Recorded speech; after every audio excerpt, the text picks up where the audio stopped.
All right.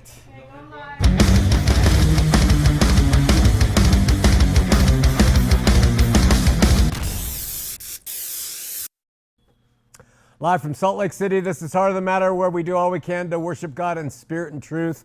And we have a great program tonight, sitting here talking with Taryn Hiatt.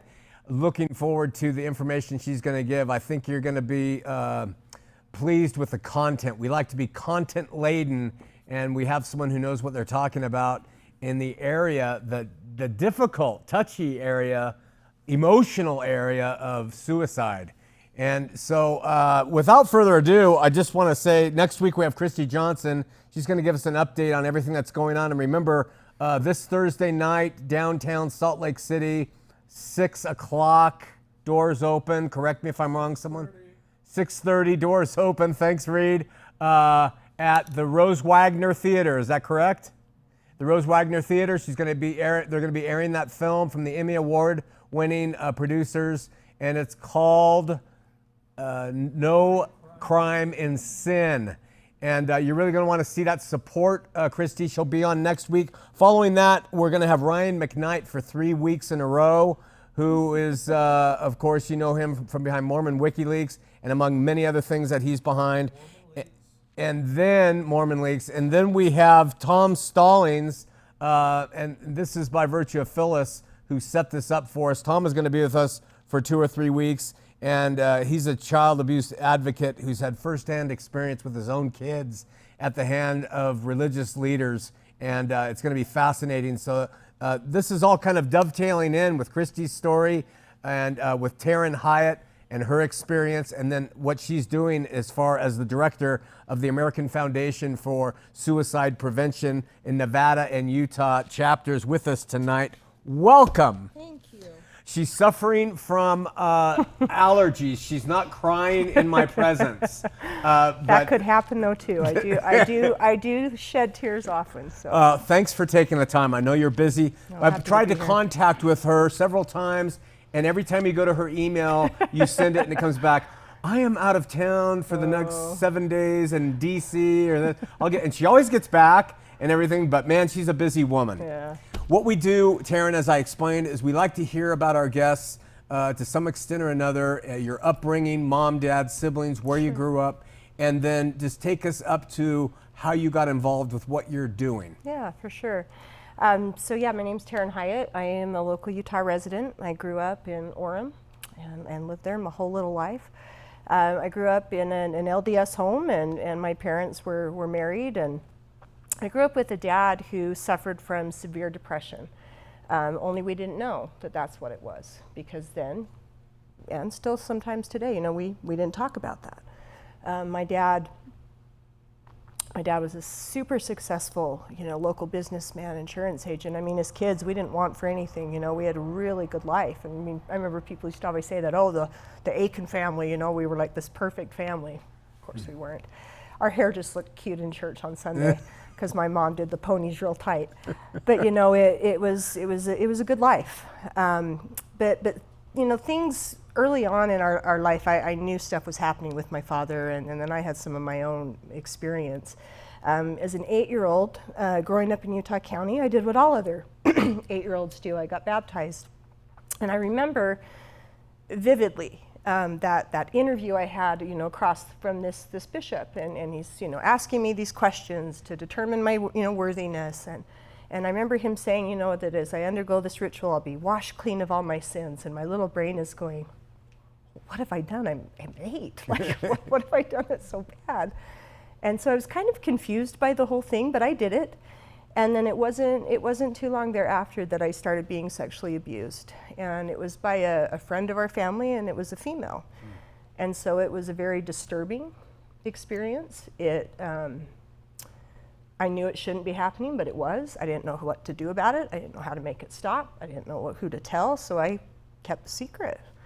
And by the time I'm 12 years old, I'm as suicidal as all get out. I didn't want to be on this earth. I found myself just in this deep, dark hole that I didn't quite know how to get out of.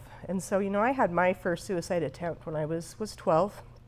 It was not my last one, but it was serious enough that it required hospitalization.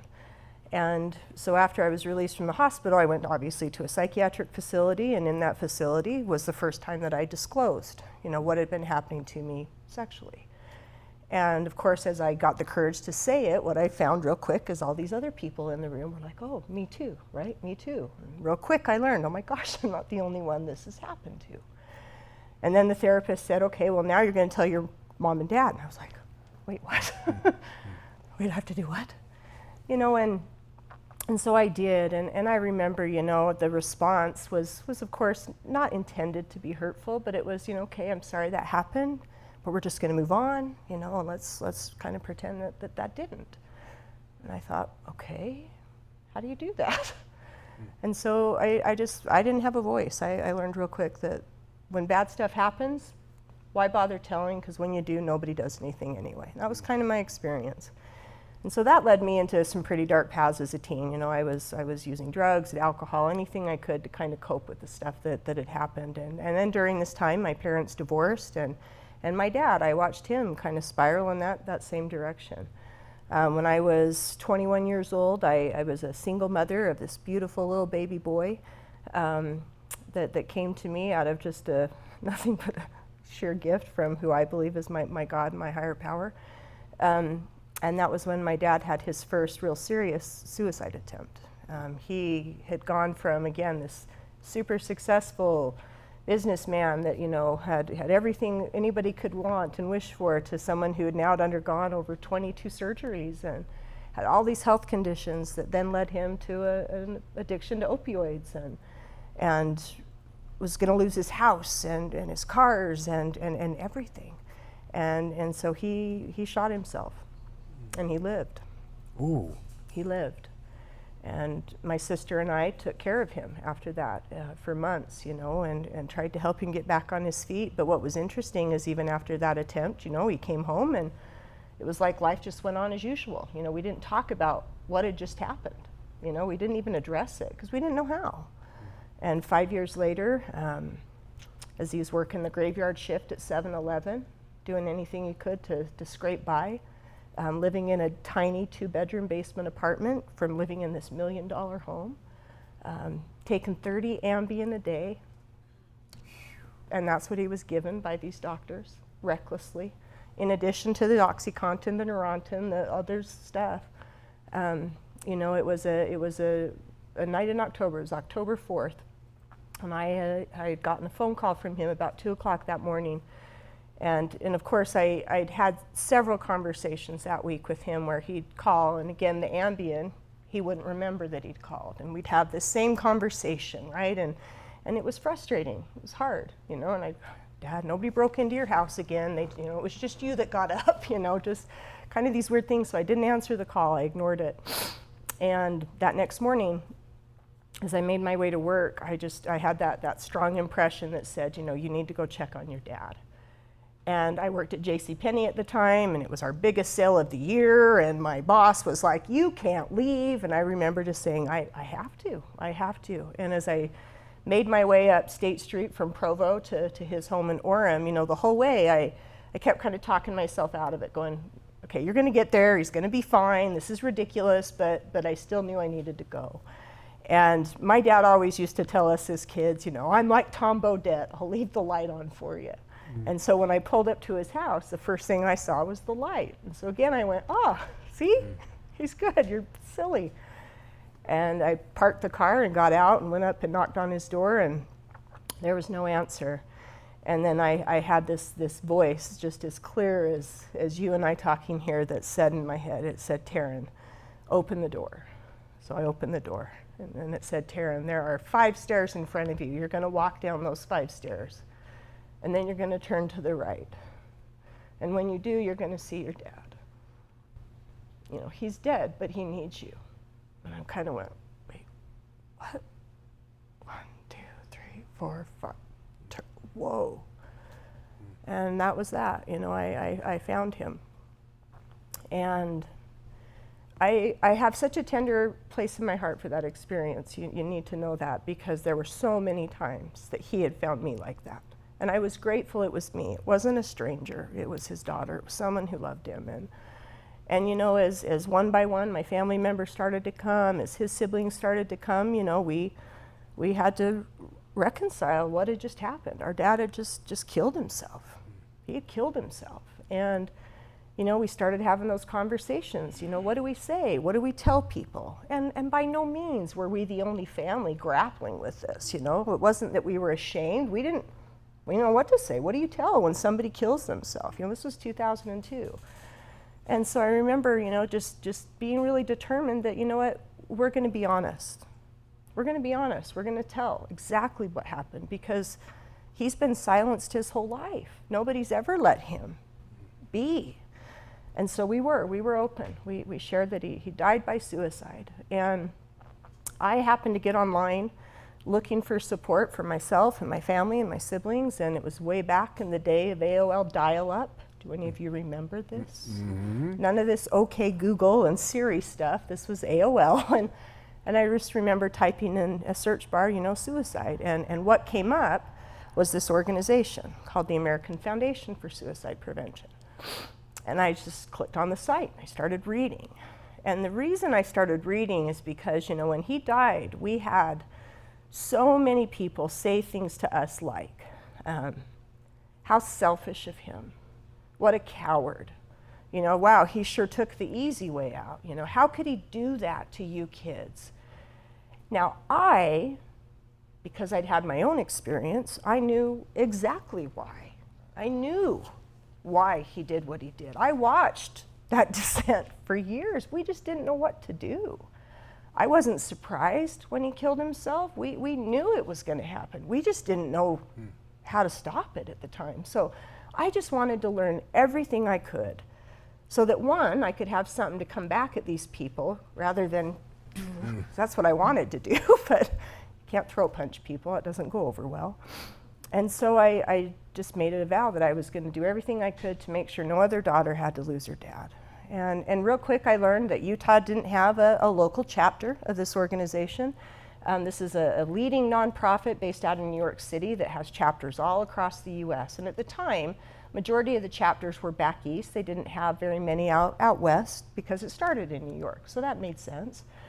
But so I reached out to this group and I said, hey, why don't, you don't have a Utah chapter? Surely there's other Utahns dying by suicide. Like, we need this here. What do I got to do?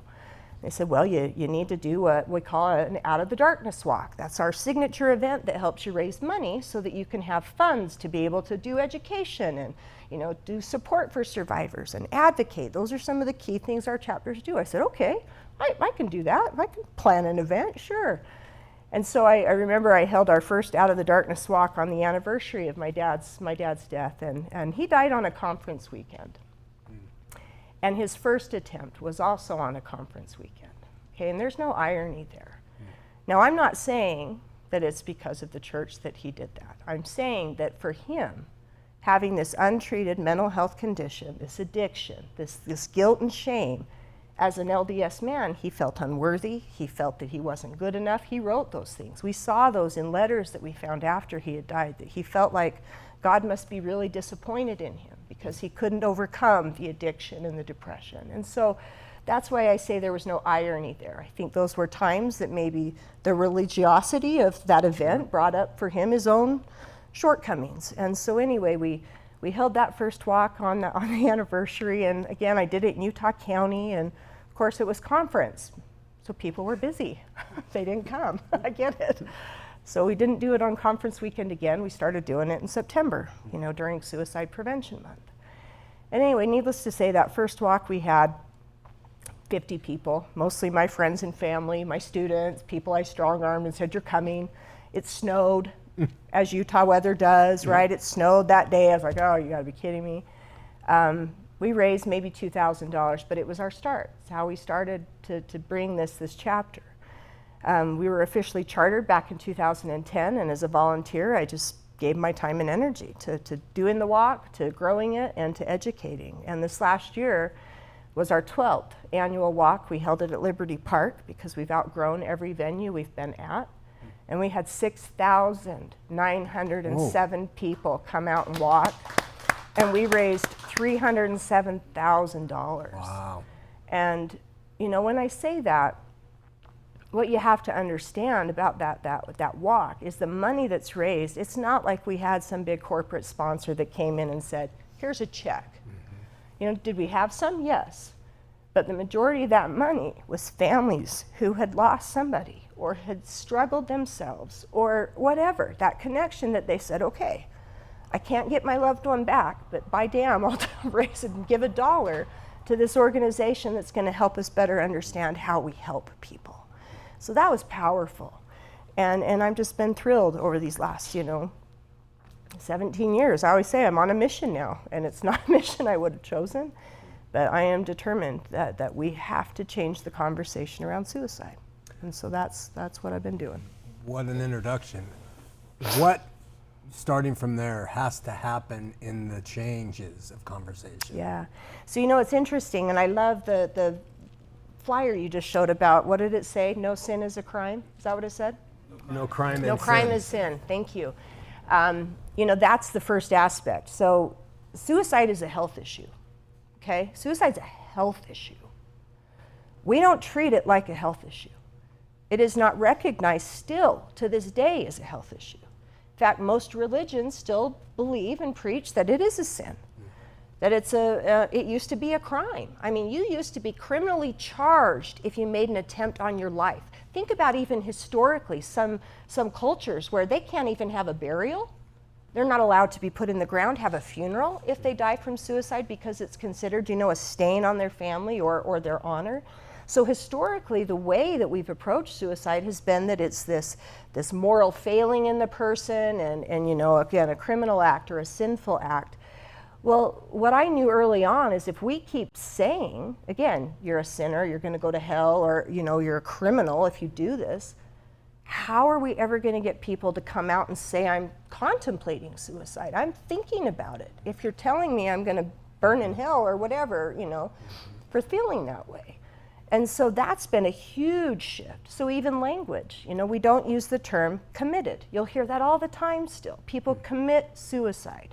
Well, again, that ties into the thing of we commit sin, we commit crime, right? So it has this negative stereotype associated. People die by suicide. The same way, we don't say you commit cancer or you commit heart disease. We talk about it like a health issue. We say you died from, or you live with, or you suffer from. And we need to do the same thing here. In fact, last year I was asked to be a part of the governor's task force on youth suicide. And of course they said, okay, Taryn, you get to do the whole part about why we use certain language around suicide. And one of the people on our task force was Elder Rasband from the LDS Church. And so I got to have this conversation about why we don't say suicide is a sin.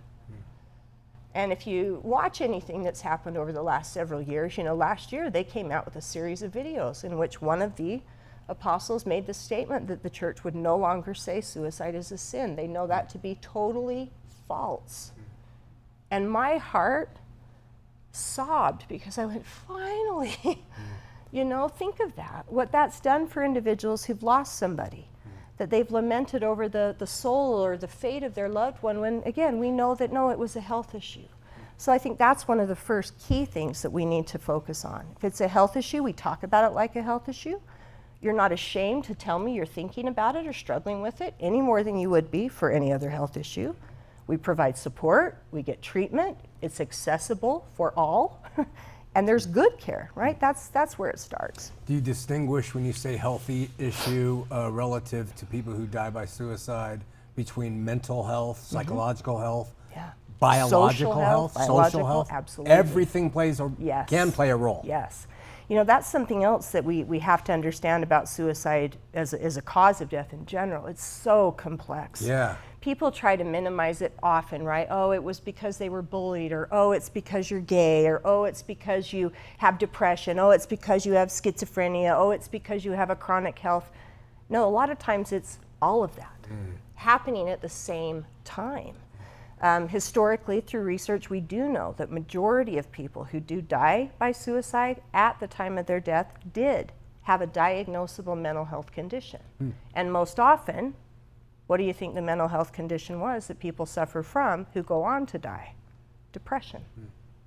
Depression. I mean, 1 in 3 of us will experience depression at some point in time in our lives. They say it's the most treatable of all mental illness, but it's also the most debilitating. Debilitating.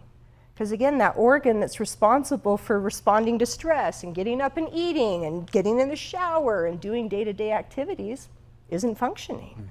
You know, and if you think historically how we've treated individuals with mental health conditions, you know, I mean, we hear it all the time. It's a joke where I live, you know, Happy Valley. Everybody's so happy. Well, guess what? We're also the state that prescribes the most antidepressants and the most opioids in the entire nation. Wow. Right? I mean, we have to think about that. So we tell somebody with depression, you know, suck it up. Come on, focus on the bright side. Pull yourself up by your bootstraps. You know, we don't allow them to get help for this treatable condition because we push it away and don't understand it.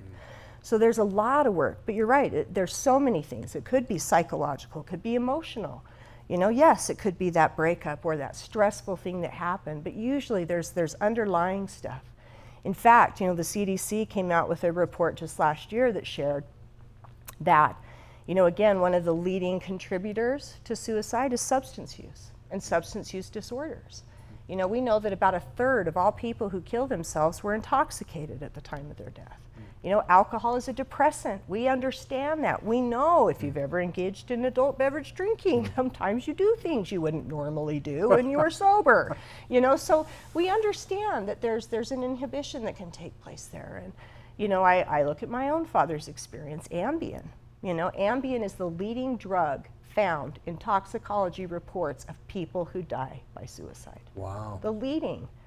And how many people do we know that are out there taking it as a means to go to sleep? You know, so there's a lot we need to know and understand. And that's kind of fascinating to think about. It really is. I've had like 4 things to say, but I don't want to interrupt you. No, what you're saying is far more important than these idiotic questions. But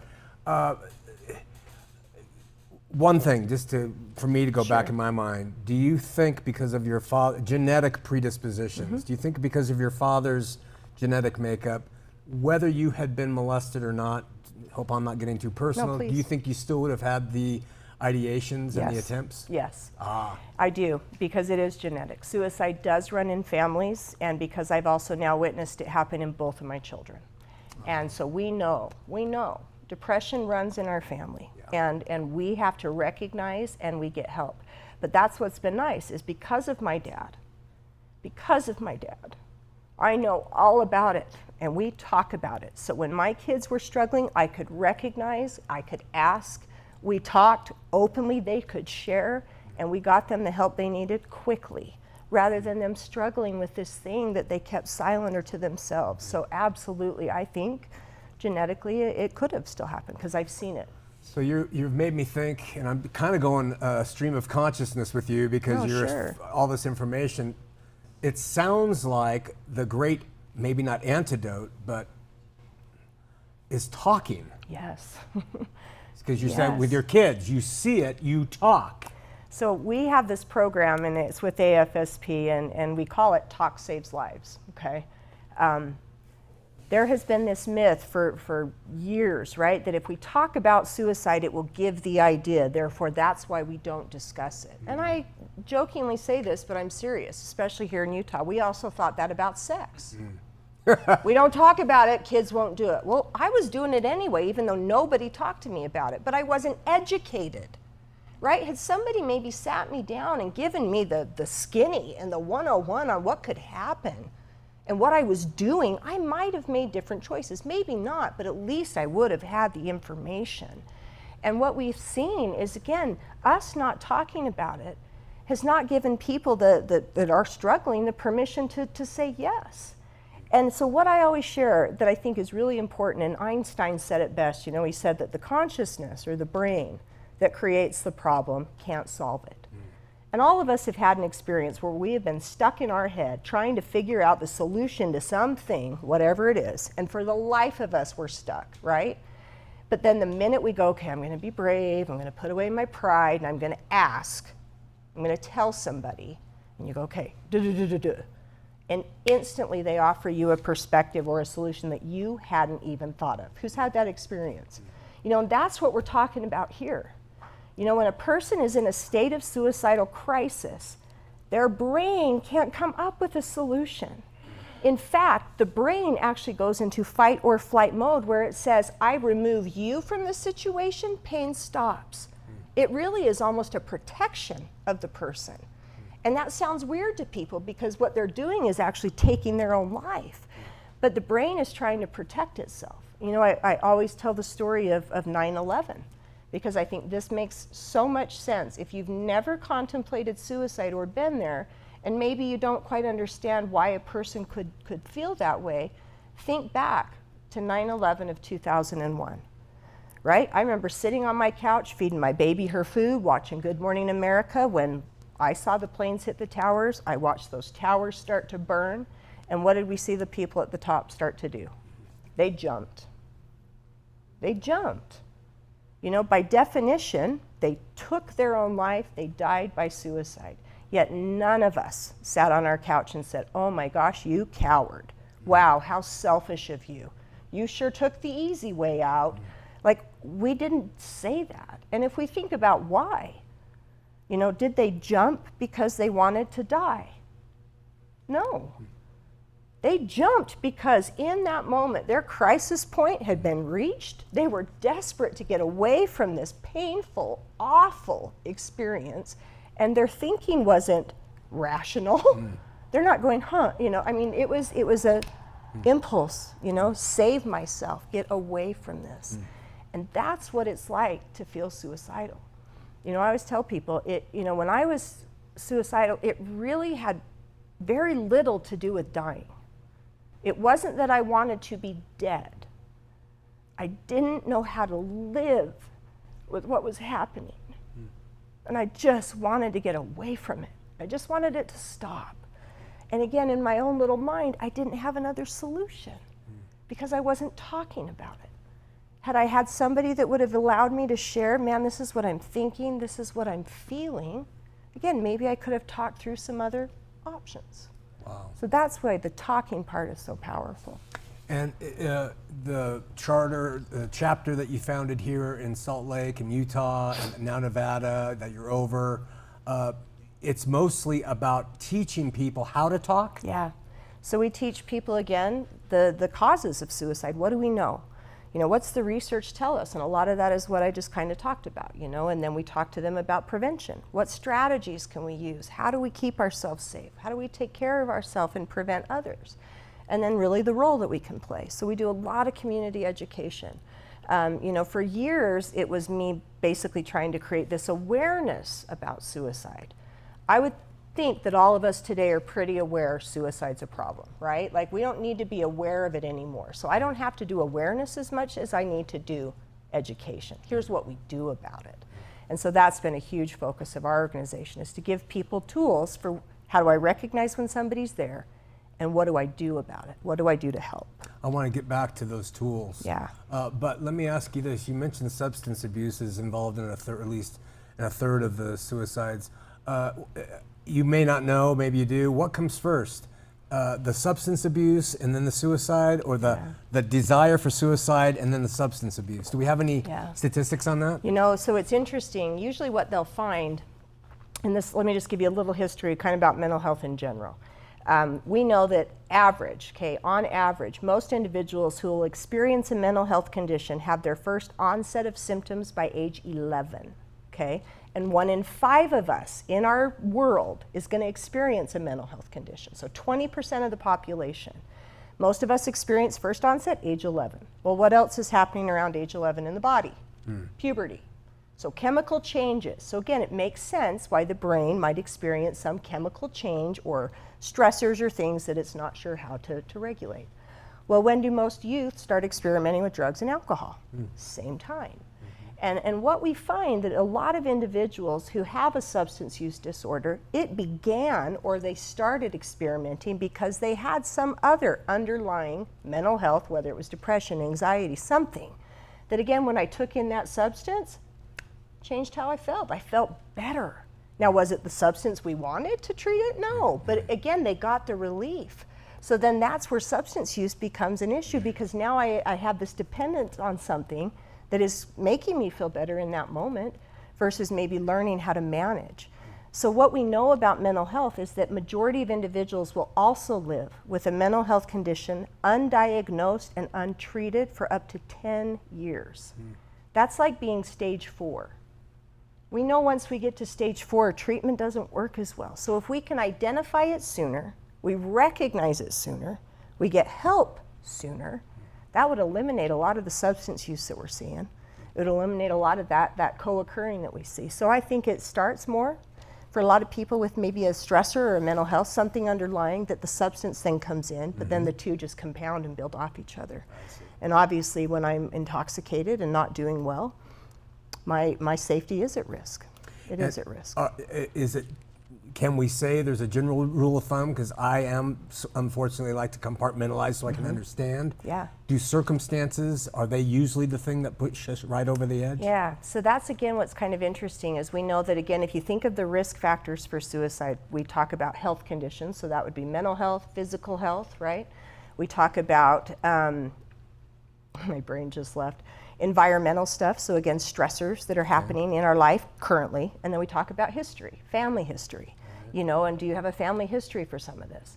Now, some individuals will experience one of those factors, so maybe they do have a mental health condition, maybe they have a family history, and then something in the environment happens, a stressful event takes place that then, yes, becomes that thing. So I always think of it like a cup of water, right? The glass of water that's filled to the very tip top. And I come in and I add just one more little drop. Well, what happens to the cup? Yeah. It spills over. Is it the fault of the last drop? No, it's the combination of everything. Makes sense. And that's what happens. Wow. But yeah, a lot of times it's that life stressor. So again, we see that and we go, oh, that's why they killed themselves.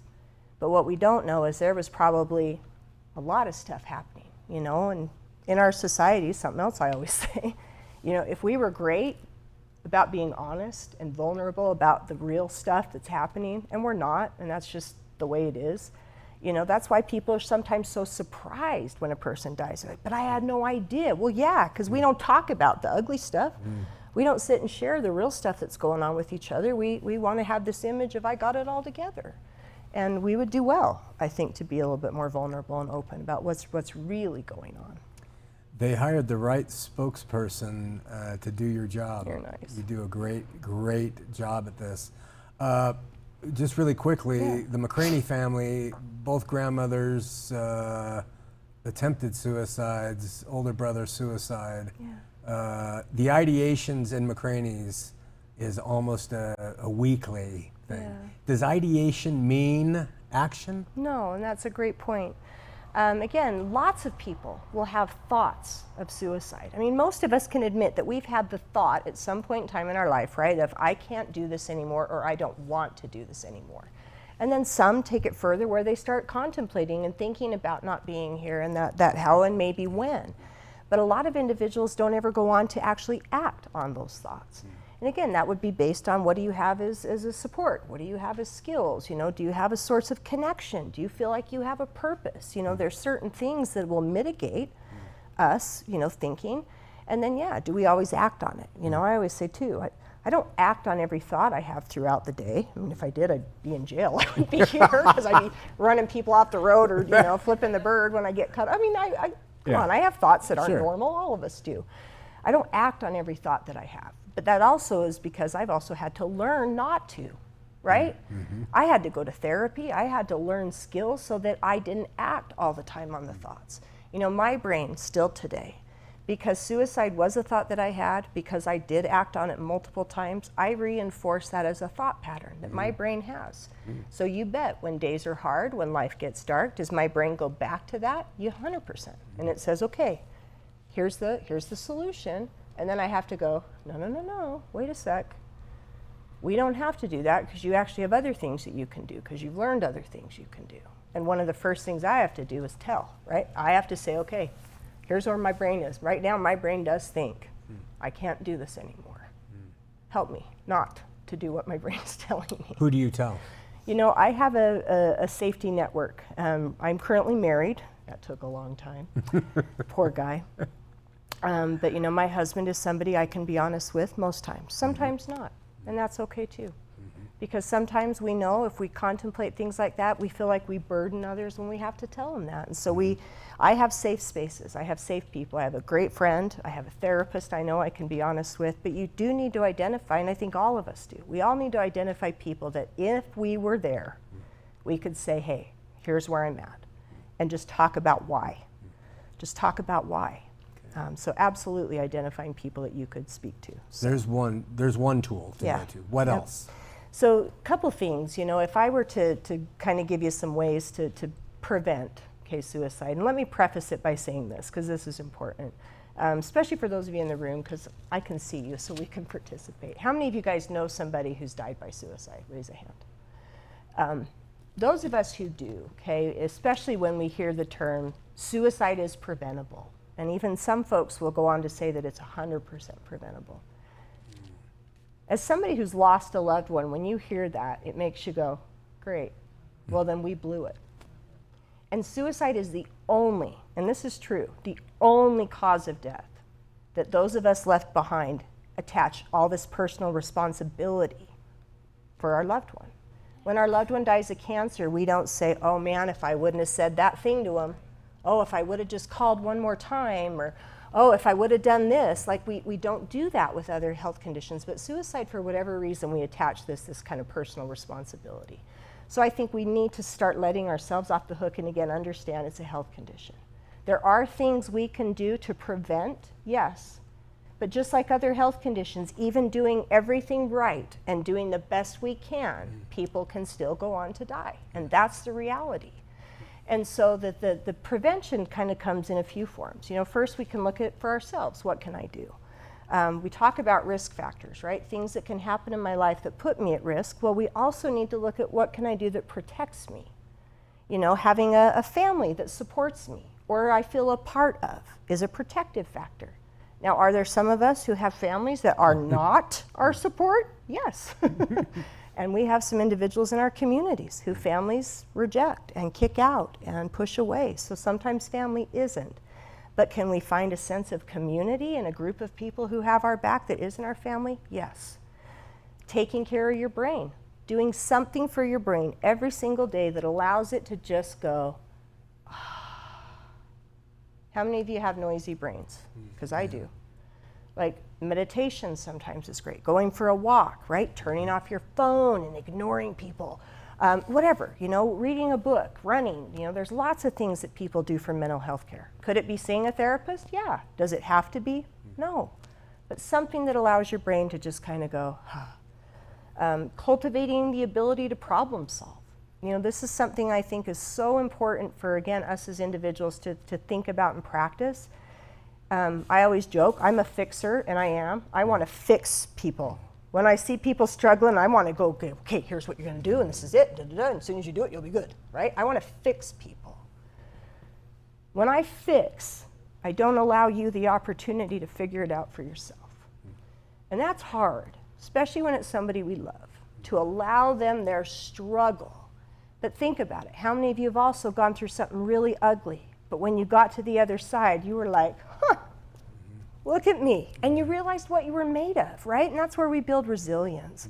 And so again, allowing people that opportunity to kind of come up with ideas on their own for how they would maybe work through or get through that hard time and cultivate that's big. And those are some basics. Other basics, again, is getting sleep. A lot of times when we talk about self-care, people assume that self-care is like going and taking a bubble bath or getting a massage. Self-care is eating. Self-care is making sure that it's like 10 o'clock in the morning and you've put something into your body besides coffee, okay?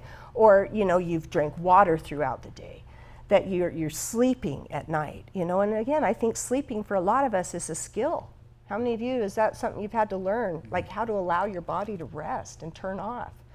Having ways to manage stress. I kind of get in trouble when I go to the schools and I talk to the kids because I joke. I'm like, trigonometry isn't helping me with my taxes this season. Or, gosh, that algebra, I hadn't have to find my X and Y today. Not that we don't need to learn math, but what I try to help kids understand is, remember, math teaches us how to problem solve. That's why we had to learn it, even though some of us don't like it. But what I would also like to see in schools is teaching kids how to manage stress. What do I do when I'm overwhelmed? How do I release that in a healthy way, right? Like, we need to have those conversations too. And so those are kind of some basic things we can all do to just take care of ourselves. One thing that's I'm interested in is the balance that parents have with kids. You have children. Yeah. If you feel or know that your child is having some suicidal thoughts, how do you balance the idea of over-helping? Sure. Because you're so terrified Sure. that they're going to do it and you're going to not have done everything possible, and then also letting them face their problems and kind of suffer through it. Sure, and that's a tough one. You know, I think my suggestion would be that you provide a space of safety, that at least they can talk openly about whatever it is, and you're reassuring that I'm here, I will help you, and together we are going to figure this out, so that they know they're not alone in it. But again, the thing about anybody, whatever age, who is suicidal, ultimately the person with thoughts of suicide has to do some of the work. You can't save another individual. None of us can. I can't save anybody, but I can be a part of helping you save yourself if I'm willing to talk, if I'm willing to support, if I'm willing to allow. And all of you who have kids know, because we were kids, right? When you went to your parent, you never wanted to hear the, well, you should. You know, none of us like to be should on. Let's be honest, see, you laugh. Don't should on people. None of us want to be told what we should do. What we need to hear is suggestions. Like, you can offer a suggestion, have you thought about? Or, well, what if you tried this? But most of us just need to be heard. And a lot of times with your youth, it's the same thing. They just need to be heard about why they're thinking about it. What's going on? You know, again, as a parent, I might hear my kids say, I'm thinking about suicide. Well, why? Well, I got that F on a test. And you're like, it's an F. Well, maybe for them, that's like the end of the world. My daughter was a straight A student. If she would have gotten an F, game over. And I'm over here like, D's get degrees. You know, like, that we're different. And so learning how to validate where people are and meet them where they are, as opposed to trying to bring them to a place that maybe they're not ready to yet. So I think it just starts with being a safe person, providing that connection. I mean, obviously, based on how intense their suicidality is, you might need to have more measures of safety. You know, there were times I slept on my kids' floors to just make sure that they knew, if you wake up in the night, I'm here. I'm here. Step on me, but I'm here. So I think it depends, but. In all your studies and reading about people who have died by suicide, I don't know any way to say this, but are there people who are just determined to do it? Yes. Yes. We know that, again, majority of individuals who contemplate suicide, and this is kind of what the data tells us, okay, is that 75% of all people who kill themselves told somebody. Told somebody. That means 25% didn't, okay? Most of us, when we tell in ways other than just words. Like, yes, it would be great if people who thought about suicide would just come out and say, I'm thinking about killing myself. Usually we don't. We say things like, right, I'm tired, I can't do this anymore, everybody would be better off, nobody cares about me. Like, we have those kind of statements. We're hoping somebody's going to recognize. When you hear that old, you know, myth that, oh, people who talk about suicide aren't serious and they only do it for attention, they are. They need to know they matter to somebody. And if that's the only way they know how to communicate it, then we need to take it serious every single time. But yes, there will be some people who will never allude to and who will keep it completely to themselves because they are intent on that and will find a way. That is the reality. So we do see that happen. We do see that happen. It's really good to hear you say that, because I know there are people who even come to this church on Sundays who've had children who have done it, and they just, and they don't know how to cope with that. And it's so good to hear you say. Some people have made their mind up on that. Yep, and there sometimes isn't anything we can do, and that's hard. I'm gonna let you take me to school here, because I have to present this to you, and I can be corrected, and I need you to correct this if it's faulty. But I know that I have some friends who are involved in the LGBTQ. Yeah. And one of the mantras I hear lately is that we have to stop the suicides. We have to stop the suicides because these people are killing themselves. And I don't dispute that. Sure. But I worry about the focus on self. Suicide is self-death, right? So if the response to helping somebody not want to commit suicide is to focus more on self. It just seems like in the end that isn't going to be the solution for them. Sure. We live in a world that does not accept people of every type, and it seems like we're going to help them more to help teach them to serve others. Sure. Maybe like the 12-step program would be good for the LGBTQ kids. Sure.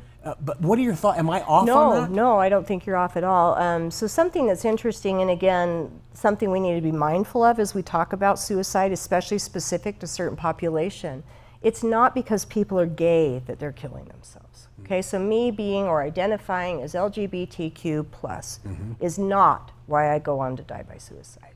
It is because of the rejection, the lack of connection, the lack of acceptance. That is what contributes. That is something we can help, right, as communities. Again, you don't have to agree with the person sitting next to you, and I know in our world today that's like a foreign concept. We don't have to agree to be kind to one another. Right.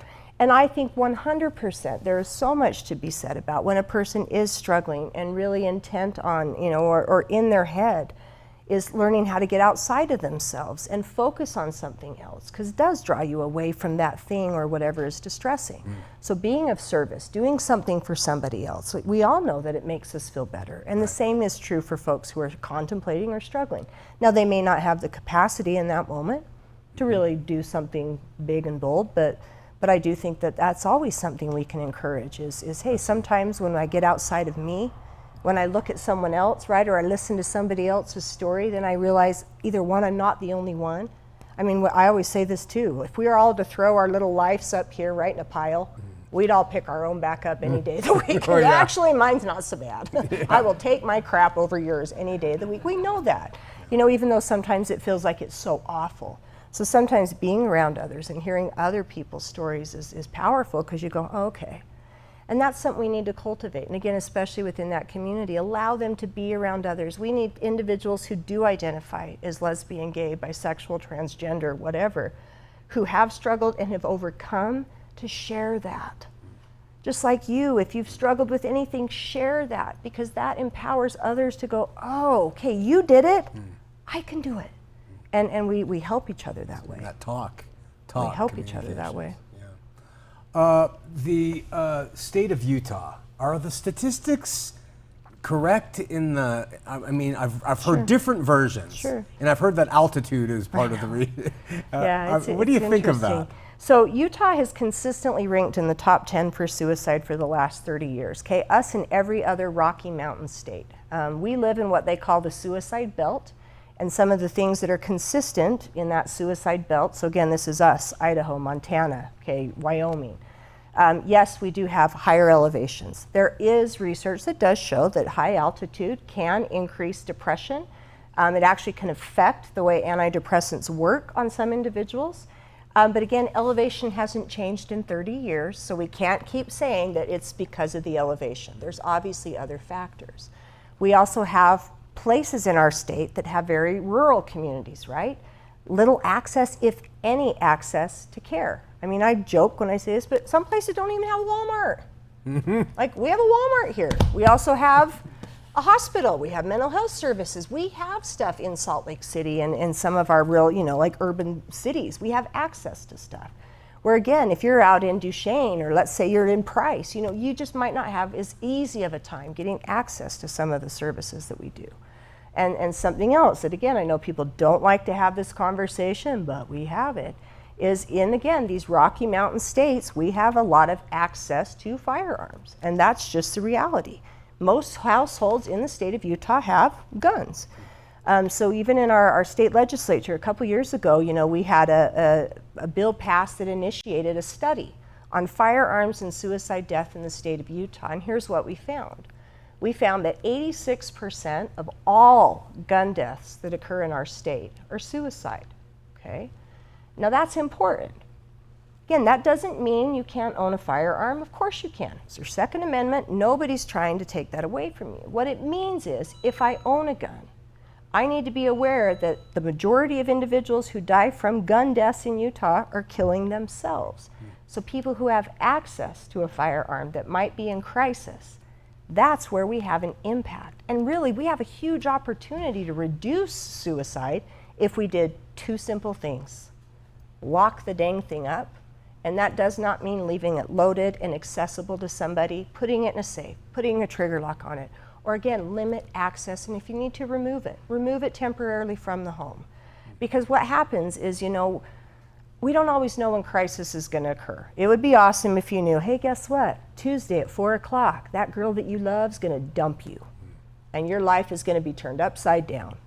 And just so you know, be ready. And then mom and dad could go, okay, be ready. I'm going to make sure things are safe. We don't know that.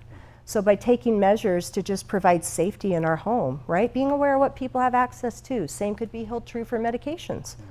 Lock up your medications. Don't let people have access to a lot of them. If they're struggling, limit the access they have to certain things. I love Costco as much as the next person, but I don't need to have access to 500 Tylenol in one fell swoop. So that's something that we can be mindful of. So access to firearms is big in the rural states. That's why we've seen a lot of, again, we share commonalities with our neighboring states. But Utah right now, we're sitting at number 6. And we actually had a shift. We were at number 5 last year. We went down, and that's good. Last year was the first year we did not see an increase in suicide. That's a victory. All right. That's a victory. Now we need to maintain that again, and then again, and then again, because we know a suicide death, until we see it plateau, we're never going to see it go the other way. You hear a lot about youth suicide in Utah, and yes, it is the leading cause of death for our young people, but you guys, youth are not who we are losing.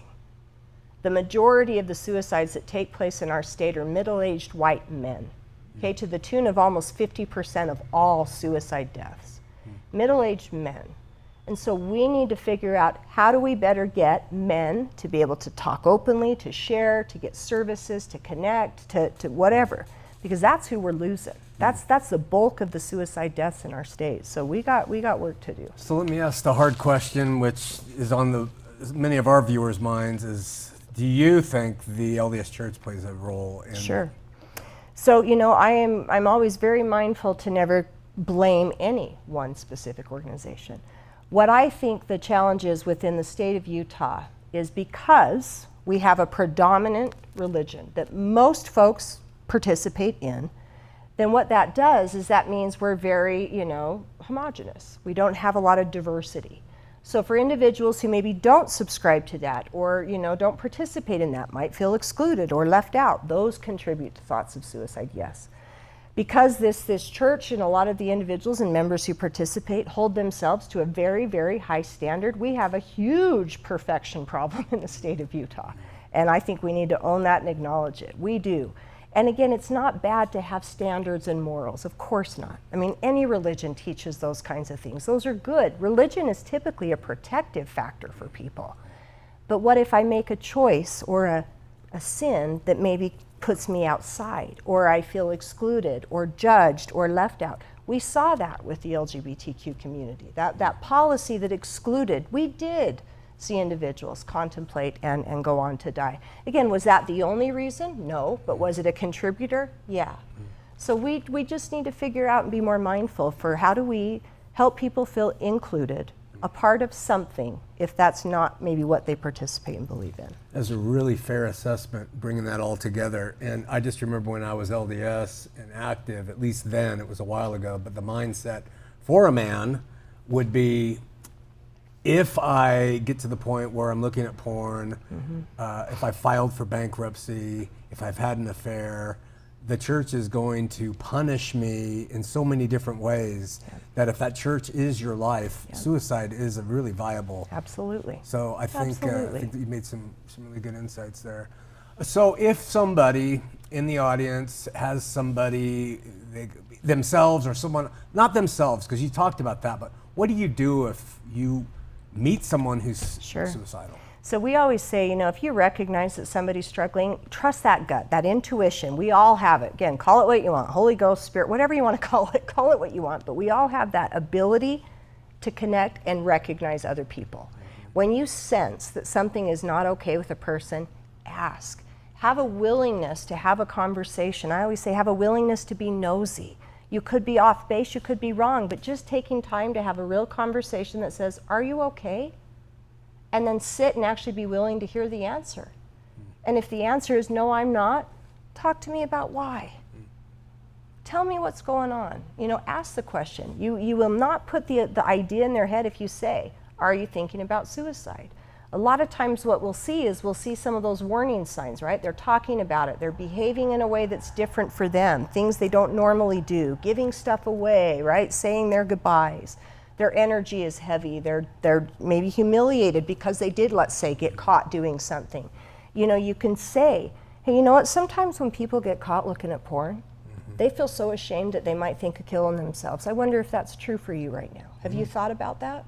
You know, sometimes when people go through a divorce, they often contemplate suicide because they feel alone. I wonder if that's going on for you right now. Again, they're going to either say yes or no, right? And then if they say yes, you just say, thanks for being honest with me. Now let's talk and see what we can do to get you some help. Let's figure out a way through this. You know, it's that willingness first, I think, to have a conversation, allow them to talk about whatever it is. And then I will be honest with you, I wish we had a better system for people in crisis. We don't. And we have to work on that as a state. You know, we're investing all this money in, you know, stadiums and new this and that. We need to invest in the mental health care system in our state. You know, we cannot keep treating individuals struggling with mental health conditions by jailing them, by putting them in institutions. The best we still do to individuals in a suicidal crisis is they get on a 72-hour hold. We take away all your rights, we lock you up, we penalize you, we punish you for having a health issue. You see where I'm going? Like, we need to have a place where they could go visit and talk to somebody in their clothes. I don't have to get in a gown to have you talk to me about what's going on in my head. You know, so there's a lot of work to be done there, but one of the best resources that exists that anybody has access to is the National Suicide Prevention Lifeline. So it's 1-800-273-TALK. Now, again, we are working and we've been advocating for this to get changed to a 3-digit number. Because again, think of how backwards this is. We're telling you when you're in a moment of crisis and you're contemplating suicide to remember a 10-digit number. Now, if your house is burning down, who do you call? We all know, 911. We need to have the same accessibility for people who have crisis, and we're working on that. But these lifelines, they're run through a national center. So what it means is the call will never go unanswered. The usually max wait time is 8 seconds, okay, 8 seconds. Our calls are answered here locally at the University of Utah. In fact, 94% of all Lifeline calls made from Utahns were answered locally. That means only a few had to go to outside areas because maybe there were so many people on the phone at one time they couldn't answer it. But that resource is tremendous because, again, it's free. It's accessible 24 hours a day, 7 days a week. They know where to refer you, what services are available. They can direct you, they can guide you. They can just listen. And sometimes that's what we need, is just to be able to have somebody listen to whatever it is that's going on in my mind that has me thinking about suicide. So even if it is, even if we pull back from people we know, people we care about, we can be a service. And this goes right to the heart of, you know, being, you know, we're all about the Christian ethic. Forget about, you know, going out and doing all these, make bread for your neighbor because they moved in. Sure. Just have a conversation with someone who, in your day, that you come across who looks like they're down and out. Yeah. That brings a light that allows them to talk, get it out, and you can be providing a Christian service just in being friendly and talkative with someone who has no one to talk to. 100%. You help that person feel seen. Yeah. And what if you're the only one that said hi to them that entire day? Think of what that does for an individual. Wow. So absolutely. I mean, I get asked all the time, if you could give me one thing. Well, my one thing is connection. Connect with people. Look people in the eye as you walk down the street. Say hello to people. Be willing. I encountered a kid at the McDonald's drive-thru. As he handed me my food, I could tell he wasn't okay. And so I said, hey, bud, and I put my hand on his. Are you okay? And instantly, his little arms went like this, and I went, oh, no, he's not. But then I put my arm again. I said, hey, what's going on? I mean, we held up the line at Mickey D's and Payson for a good 15 minutes, and I don't care, because we were able to talk for a few minutes, and that kid was able to share whatever was going on with him and just had somebody that listened as she was waiting for her spicy McChicken, you know? Like, I took a minute. Now, I don't know, and I'll never see that kid again. But at least, see, that's where I know I did what I could. I reached out, and sometimes that's all we can do. Final thought, we don't have enough time for the 2 calls. Well, we can take. Sorry, I talked a lot. No. Let's try one. Go ahead, Mark. Hey guys, how y'all doing? Good. I admit I didn't catch the live stream until probably about halfway through, but it's a topic that's very dear to my heart as far as just caring for people. And my question would be, I think everybody at some time or another contemplates, suicide at times when life's not going the way they want it to go. And I wanted to ask, what is the way to know if you're truly at risk? Is it how often that thought comes to mind, or is it do people sometimes get that idea and then boom, carry it through with it without a long struggle over time? Yeah. So great questions, Mark. How do you know you're truly at risk? I think the best thing to do is, if you're contemplating suicide or you know somebody who is get them into a mental health professional immediately. Let them do an assessment, right? There are screening tools that they can utilize to determine, what the risk really is. I always say this is how you know it's imminent. If the person feels like they don't belong, they have access to the thing that they could use, and again, you see that they're clearly in emotional distress, then by all means, that's imminent. We don't leave them alone. We make sure that we connect them to services right away.